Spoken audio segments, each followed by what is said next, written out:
vocês? Espero que estejam bem.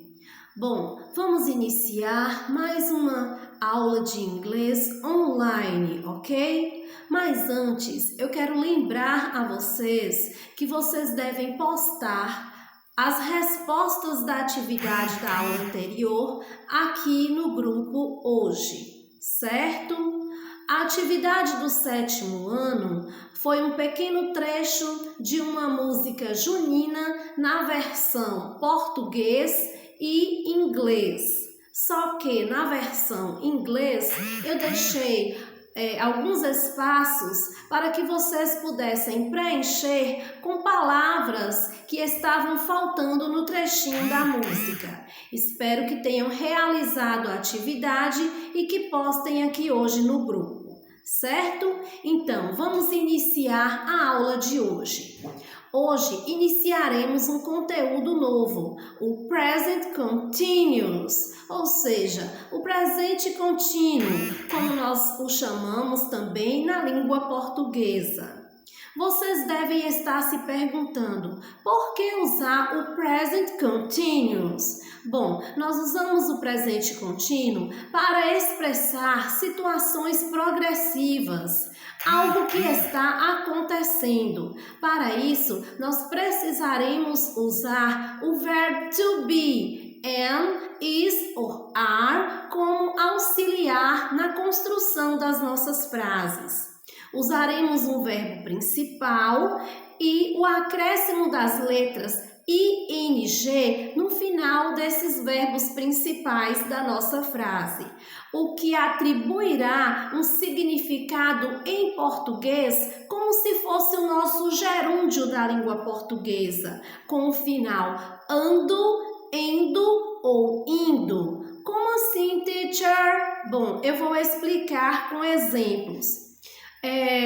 O verbo amar, na versão inglesa, com o acréscimo das letras ing, se tornará amando, ou seja, a terminação ando.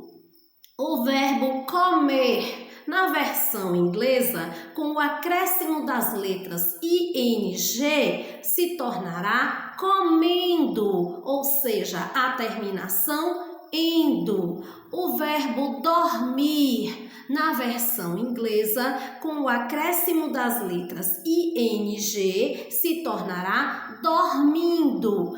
E aí nós temos as terminações ando, endo ou indo, que compõem o nosso gerúndio da língua portuguesa. Remember? Vocês se lembram desse conteúdo na língua portuguesa?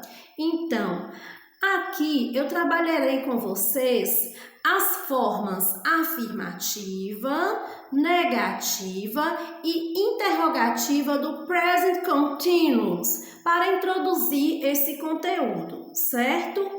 Bom, na affirmative form, na forma afirmativa, nós temos a seguinte estrutura. Nós devemos iniciar com um sujeito.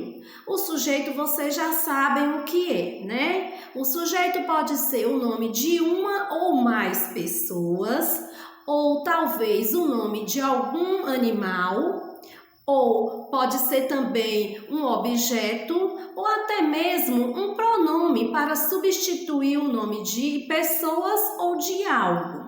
Esse é o sujeito da nossa frase. Bom, logo em seguida, teremos o verbo be, am, is ou are, combinando com o sujeito da frase. Na sequência, teremos um verbo principal na nossa frase, ou seja, mais um verbo, só que com o acréscimo das letras ing, certo? Depois a gente vai continuar a nossa frase ou complementá-la e colocaremos um pontinho final, já que se trata da forma afirmativa. Bom, eu vou dar um exemplo para vocês na versão inglês e português, para que vocês entendam melhor. Observe bem. They are playing volleyball. Observe bem, o sujeito é o pronome they, né, que significa eles ou elas.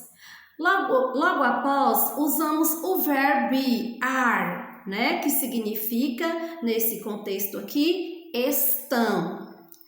Na sequência, tem o verbo play, só que com o acréscimo do ing. O verbo play significa jogar, mas como ele tem o acréscimo das letras ing, se torna jogando.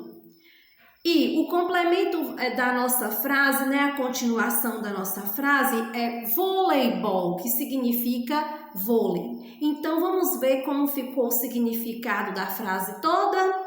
Ficou assim: eles estão jogando vôlei. Esse é o significado da nossa frase toda, certo? Bom, eu vou conjugar aqui para vocês um verbo na forma afirmativa do present continuous, certo? Eu vou conjugar o verbo working, né? O verbo trabalhar com ing, trabalhando. Vai ficar assim: I am working, you are working, he is working, she is working, it is working, we are working, you are working, they are working, certo? Na forma negativa, a gente vai precisar acrescentar a palavrinha not, já que se trata de uma negativa, né? E nós queremos negar a nossa frase. Então, vocês devem se perguntar: teacher, onde colocar essa palavrinha not na minha frase? Qual a posição correta da palavrinha not na minha frase? Bom, você deve usar a palavra not logo após o verbo be, am, is ou are. Então, vai ficar assim, ó: I am not working, you are not working, e assim por diante, tá?